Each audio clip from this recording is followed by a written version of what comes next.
मी तुम्हाला आता एक वटपौर्णिमेची कविता ऐकवते.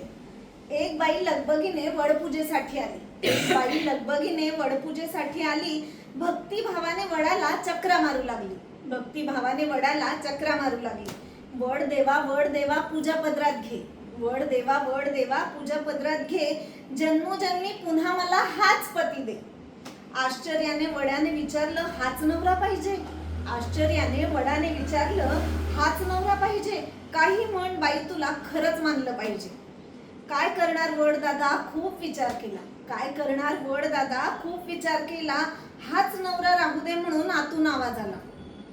एवढे दुर्गुण असून सुद्धा त्याचीच निवड केली.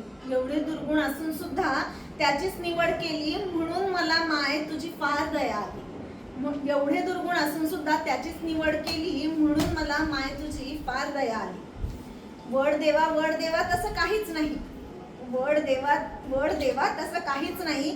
असं नाही की आमचं बिलकुलच पटत नाही. दुसरा नवरा मागायचा मीही विचार केला. दुसरा नवरा मागायचा मीही विचार केला, पण कल्पनेनेच माझा जीव कासावीस झाला. पण कल्पनेनेच माझा जीव कासावीस झाला. जास्तच बिलंदर निघाल्यावर मग काय करायचं? जास्तच बिलंदर निघाल्यावर मग काय करायचं? म्हणून म्हटलं याच्यासाठीच वडाभोवती फिरायचं. तुम्हाला तर माहितीच आहे देवा, मीही काही कमी नाही. तुम्हाला तर माहितीच आहे देवा, मीही काही कमी नाही. बिचाऱ्याच्या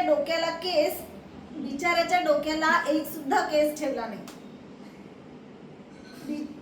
अधूनमधून गुरगुर करतं मी थोडंच ऐकते. अधूनमधून गुरगुर करतो मी थोडंच ऐकते. या कानानं ऐकते आणि या कानानं सोडून देते. माझी आई मला म्हणाली नवरा बदलायचा नाही. माझी आई मला म्हणाली नवरा बदलायचा नाही. एवढा बावळट माणूस तुला कुठेच मिळायचा नाही. एवढा बावळट माणूस तुला कुठेच मिळायचा नाही. तुम्हीच सांगा वड देवा, आईचं मन कसं मोडू? तुम्हीच सांगा वड देवा, आईचं मन मोडू का? नशिबाने मिळालेलं चांगलं माणूस सोडू का? वयोवृद्ध झाडाने पण गडगडाटी हास्य केलं. वयोवृद्ध झाडाने पण गडगडाटी हास्य केलं. वड म्हणलं बाई तुला दोन्ही हात जोडले. वड म्हणलं बाई तुला दोन्ही हात जोडले. न विसरता दरवर्षी पूजेसाठी येत जा. न विसरता दरवर्षी पूजेसाठी येत जा. झाडासाठी आयुष्यातला थोडा वेळ देत जा. न विसरता दरवर्षी पूजेसाठी येत जा. झाडासाठी आयुष्यातला थोडा वेळ देत जा.